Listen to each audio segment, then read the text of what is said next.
In today's NHL, the offense-first defenseman is oft misunderstood. On today's edition of Locked On Oilers, an analysis.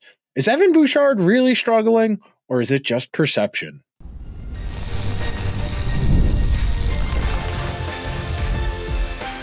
You are Locked On Oilers, your daily podcast on the Edmonton Oilers, part of the Locked On Podcast Network, your team every day. Hello, everyone, and welcome to this Tuesday edition of Locked On Oilers. I am your host, Nick Zararis. I want to thank everyone who's making Locked On Oilers their first listen of the day. Locked On Oilers, a part of the Locked On Podcast Network, your team every day. On today's show, a deep dive into Evan Bouchard's 2024-2025. We're going to start with the abstracts. We're going to have a bit of an open-ended conversation about offensive defensemen in today's NHL. Our second segment, we'll go into the numbers. We'll see what they say about Bouchard's season. And then we'll wrap up with an overall summation, why I think this perception of Bouchard is starting to permeate and why I think it's a little bit misguided. So in today's NHL, the game is skewing towards speed and skill. So if you have the toolbox to maximize those traits, if you're a forward who's shifty, who's undersized, who can manipulate their body at certain angles to get good dip, you're going to end up having advantages. Or if you're one of the outliers, you're a bigger, stronger, more imposing figure, you're going to have value as a forechecker, as someone to make the other team's defense uncomfortable. And because of that, a perception is developing amongst casual fans, amongst national media, amongst people who aren't doing that extra layer of analysis, that extra layer of work. Because when you think about guys like Evan Bouchard and Adam Fox and Noah Dobson, these are guys who have put up 60, 70, in some cases, 80-point seasons as defensemen in this environment in today's NHL. And that in of itself is unique. To flirt with being a point-per-game player as a defenseman is very, very uncommon in today's game. There just simply isn't enough offense to go around at large for a defenseman to be that significant of a contributor without truly doing something special. And I don't think it's a coincidence you are seeing a bubbling backlash against those three guys in particular, Bouchard, Fox, and Noah Dobson in this season, because their team success is not where it's been. Adam Fox has been a Norris winner and finished top 5 in Norris voting a handful of times. Noah Dobson last year had his best season as a pro last year. Ditto for Evan Bouchard. Really emerged, put himself on the scene, cemented himself in that upper echelon, that top 5 to 10 guys at the position. Coming into the year, I want to say I had Bouchard 7th or 8th coming off of the year he had last year. He was tremendous in the playoffs, tremendous in the regular season. But as we sit here right now, there is not a non-insignificant portion of the Oiler fan base, the Ranger fan base, the Islander fan base, who are all kind of fed up with the defensive mistakes, the turnovers, losing pucks, being outmuscled, and especially in the cases of Bouchard and Dobson. Fox is a little bit different because he doesn't fit the size profile that Bouchard and Dobson do.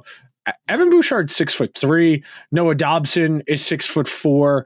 Adam Fox, I believe, is only 5'11", if I remember correctly. Yeah, Adam Fox is only 5'11". So we're talking about 3 to 4 inches of height difference, probably 5 to 10 pounds of weight difference. And there is frustration amongst fans and amongst some segment of the media with Bouchard in particular for his unwillingness to use his size. And I think you need to understand Evan Bouchard's game. I don't think there's there's nothing in Evan Bouchard's statistical profile that would lead you to believe he's going to use that size. He's not an old school defenseman. The strength of Evan Bouchard's skill set are his shot and his IQ and positioning. When Evan Bouchard is playing great defense, The other team doesn't even get to offense. When Bouchard's playing strong defense, you're not going to really notice it. And I think that's really the first real key point to hammer home here. Evan Bouchard, when he is on the ice, overwhelmingly the game is going to be spent in the other team's end of the ice. The Oilers are going to be on offense more than they're going to be on defense. This year, so far, in the 1,068 minutes of ice time the Oilers have played with Evan Bouchard on the ice, the Oilers have 1,263 scoring chances for 846 chances against. So that's a non-insignificant chunk, 12 divided by 20. I'm going to grab my calculator here to show you that I'm not making this up. 12 divided by 20 is, if that camera will focus, 60%. 60% of the time, a scoring chance when Bouchard's on the ice is going in the direction of the other team's end. So that's the first component to understand. And then number two, so much of Evan Bouchard's defensive game is not going to be things that stick in your brain. Clean breakouts, subtle passes, those types of transition plays are not going to stick in your memory. And I think a lot of people succumb to anecdotal evidence that they see Bouchard lose a puck battle and the other team gets a good scoring chance. They see Bouchard lose a foot race to a puck and it leads to a goal against. I would also, again, point out to you, when the Oilers have the puck significantly more in the offensive end of the zone, those individual defensive plays all are going to hold more weight. I'll use an analogy I used earlier today talking about Adam Fox because it's the same general principle. If the Oilers are on the ice for 18 scoring chances for in the direction of the other team's net, and then when the Oilers are on the ice, they're on the ice for 8 chances against in Evan Bouchard's minutes. They have 10 more scoring chances than the other team in Bouchard's minutes. Because of that, those 8 scoring chances, 1 out of 8 is bigger than 1 out of 16. You get what I'm saying here? Because there are fewer defensive chances, each one of those little plays feels more consequential because there are fewer of them.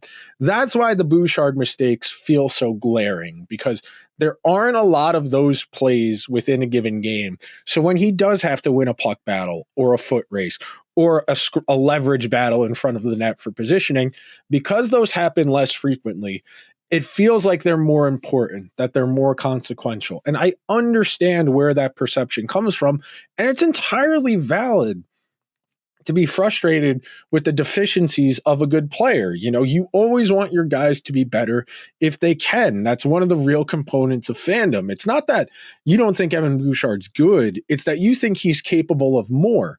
Where I start to get frustrated and where people start to lose me is when they start to rag on someone who is an actively good player. Go look through the numbers for Bouchard's career and this season. For the most part, everything is close to his career averages and frankly, close to what he was last year, which was undoubtedly the best year of his young NHL career so far. With that in mind, we are going to take our first break of today's show. When we come back, we're going to go into those numbers. I'm going to explain to you why this perception that Evan Bouchard is having a rough season is really misguided. Coming up next, right after this.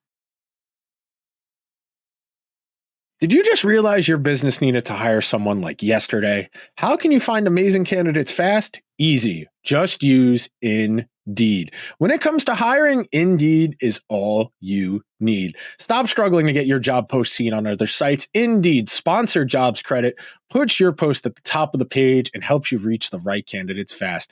We've all been there where we feel like our team needs the right hire like yesterday. The pressure's on, and every day without the right person is a setback. That's exactly why Indeed Sponsored Job Credit comes in handy. They make sure your post is seen by the right candidates right now. Now, you can speed up your hiring process with a $75 sponsored job credit. Just go to Indeed.com/lockedon right now and support our show by saying you heard about Indeed on this podcast. Terms and conditions apply. Hiring? Indeed is all you need. Thank you to everyone who is hanging out on this Tuesday edition of Locked On Oilers, where we are breaking down Evan Bouchard's season and the limitations of our media landscape are exposed when we can't do nuance. And I think you saw this a lot with coverage stemming from the Four Nations face-off. I think the predominant media consumption, especially in the sports space, is short-form video. And it's content clipped from larger segments, whether it's on TV or longer videos.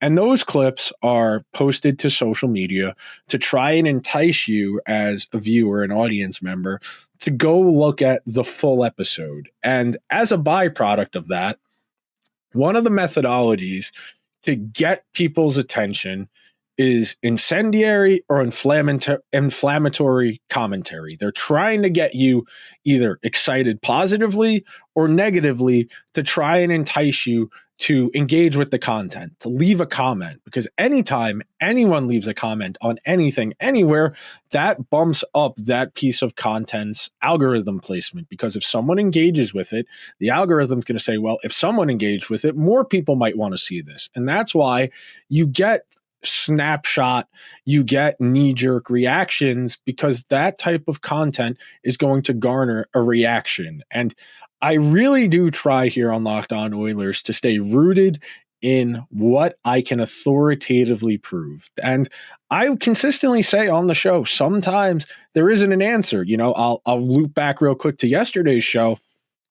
I don't know if the two games over the weekend, the losses to the Flyers and the Capitals, were just, two bad games in a long season, or if this is kind of a tipping point for the Oilers to reorganize defensively, to maybe prioritize adding a goaltender ahead of the March 7th trade deadline. And until we know, we can't know. I can't definitively tell you based on what's already happened. Sports are not like history where patterns fall into place and you can start to understand how rational actors and irrational actors operate within the confines of a particular political situation. It doesn't work like that in sports because there's an inherent unknown, because the games need to be played and environmental factors can change, players can change. How players are playing can change. With so much volatility and so much unpredictability, it's not feasible to look at based on what's already happened, telling you what will happen in a short term. Now, I think if we're talking about multiple seasons, we're talking 3, 4, 5 years, and you have a pretty stable baseline for what a player is, and then you want to try and make a prediction based on what the average of those seasons looks like, I think that's a lot more tenable. I think you can start to predict and guess what's going to happen if you're using a large sample. But even a single season arguably isn't enough to make a convincing, definitive determination. So with that in mind, when you look at Evan Bouchard's counting stats right now, his goals, assists, the most basic of stats we have to operate with in our evaluation, Evan Bouchard has played, he hasn't missed a game yet this year. He's played 57 games. He's averaging 22.37 per game. He has 9 goals and 35 assists, total of 44 points. He doesn't have a power play goal yet. 16 of his assists are on the power play. He has 169 shots on goal this year. He's shooting 5.3%. Now, if we scale that out, he's on pace for 13 goals, 50 assists, 63 points, 243 shots on goal. Now, if you were to compare that to last year, Evan Bouchard had 82 points in, I want to say he played in 81 games. He was over a point per game player last year. In those games, he had 220 shots on goal. He is on pace for 23 more shots on goal than last year. He's going to finish with 4 fewer power play assists, 8 fewer power play goals, although he probably will score a power play goal at some point, and that will change that prediction because, of course, as you know, anytime you multiply by 0, you get 0. So if you have 0, you are on pace for 0. He's on pace to finish with 19 fewer points than last year, 14 fewer assists, and 6 fewer goals. So with all of that in mind, that begs the question, what's discernibly different this year for the Oilers in terms of their power play and their even strength play in Evan Bouchard's minutes? So some of that is undoubtedly tied to Zach Hyman's regression at 5-on-5. Last year, Hyman had 54 goals overall. He had an insane 1 year flash production. And you had to account for that. Of his 54 goals last year, 15 were on the power play. He had 15 the year before that as well. 39 even strength goals undoubtedly had a significant impact on Evan Bouchard's counting stats last year. So with that in mind, you want to go a little bit deeper than that. So if they're scoring a little bit less, is that because they're generating less offense? Are they simply not finishing their scoring chances at as high of a rate? And when you look at those numbers, there's not that much of a difference either. One fewer scoring chance percentage, two fewer shots for, less than a goal for per game than last year, half an expected goal less than last year, 2.5 fewer high danger chances. And that's where I think the story gets told. I think last year, Zach Hyman had career year, one of the best seasons of the last 10 years for a player of his profile. Only a handful of guys are going to break that 50 goal plateau every year, if someone even does. There was a period there for a little while where we didn't have someone hit 50 goals. So if you bump Hyman's production down, and even just not the goals, even if you wanted to say, well, yeah, we knew Zach Hyman wasn't going to score that much, but the Oilers should still be generating that much offense.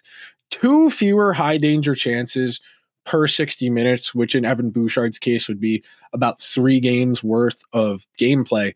That doesn't sound like a lot, 2 fewer high danger chances over 3 games.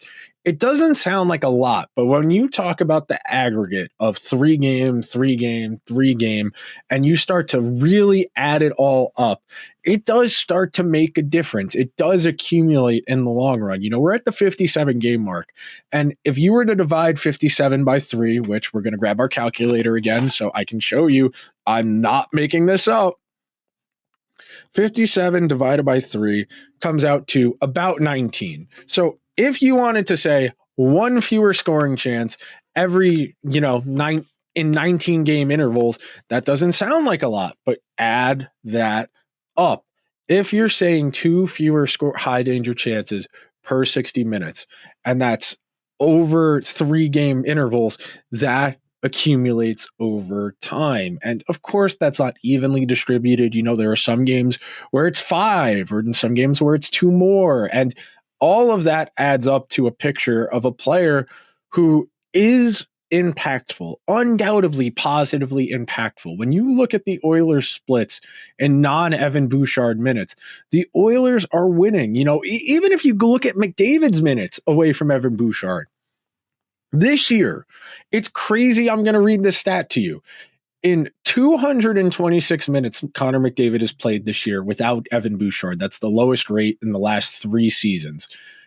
If you look at McDavid's minutes without Evan Bouchard so far this year, the Oilers have a 36% goal share. In Connor McDavid minutes without Evan Bouchard, the Oilers have scored 13 goals and they have conceded 23 goals.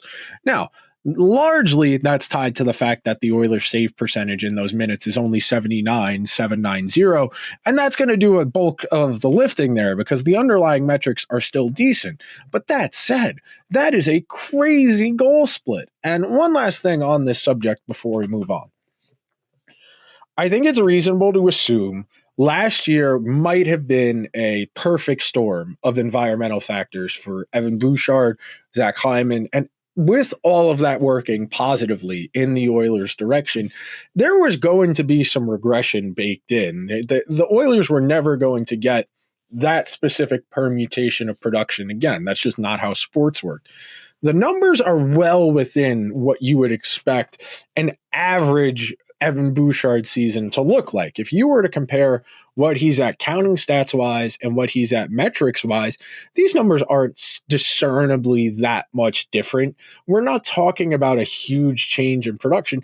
On the power play, it's a bit more noticeable. There's definitely this power play this year is definitely less dangerous than last year. We're talking 10 fewer shots for, 17 fewer scoring chances for per 60, 3 fewer goals per 60, about 2 full expected goals less, 3 full high danger chances less. So with a less powerful power play, Slightly lower regular season 5-on-5 metrics because the finishing talent hasn't been great this year. The Oilers are shooting below league average for the year, and in all situations, if I remember correctly. Yeah, the Oilers are 10.2. League average this year is 10.5. So that's something else to keep in mind as well. We're going to take our second and final break of today's show. When we come back, I'm going to give you my opinion on what I think about Evan Bouchard's season so far, coming up next.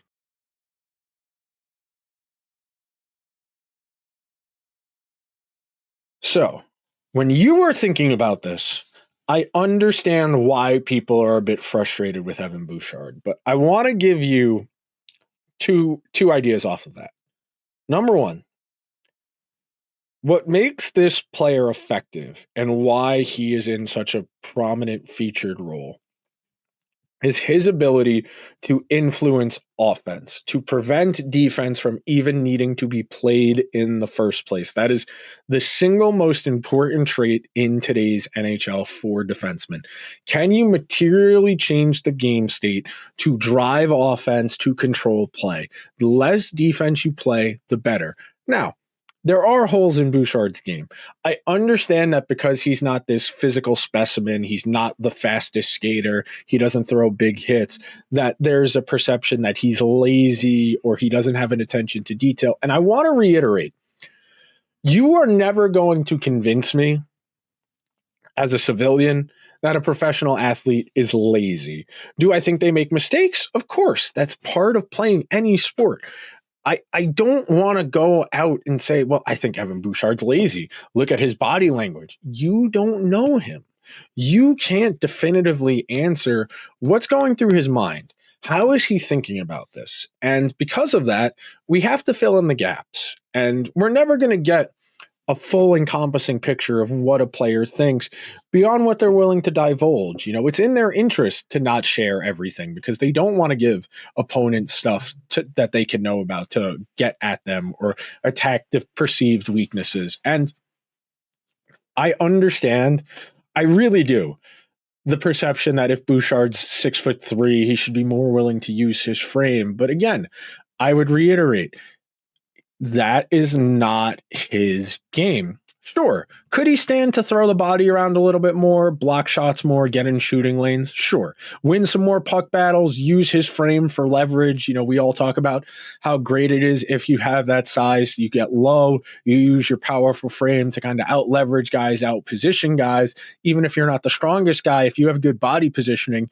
you can get by. But because Bouchard doesn't play a lot of defense, because he doesn't play physically noticeable defense, which is another component of this conversation, that you might only notice the bad plays because they're so explosive, so volatile, so game swinging, whereas the vast majority of Evan Bouchard's plays are positive and help the Oilers win games, but because they're not particularly noticeable, because they're not particularly flashy, they don't really stick out in your brain. And on a team that has two genuine bona fide superstars in Draisaitl and McDavid, who are two of the 5-6 best players in the entire world, I get it.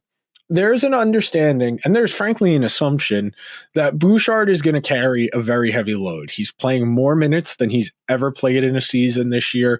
He is undoubtedly the team's most important defenseman, and getting his confidence and getting his mind right are absolutely imperative to any potential postseason success, because you think about last year, how impactful Evan Bouchard was in the playoffs. 26 points in 25 games, 74 shots on goal across those 25 games, so about 3 per game, orchestrating the best power play in last year's playoffs. Those were fundamental components of what made the Oilers a Stanley Cup team and what frankly got them to 1 goal away from winning the Stanley Cup. If the Oilers are going to win anything in the foreseeable future, Evan Bouchard is going to be an important part of that equation. After McDavid and Draisaitl, there can be no mistake. As much as you might like some of these other guys, whether it's Hyman, whether it's Nugent-Hopkins, what have you, Evan Bouchard is this team's third most important player. And does he probably have another gear to get to as far as competitiveness and professionalism and a little bit more consistency? Sure. I think that's a perfectly reasonable request for a player.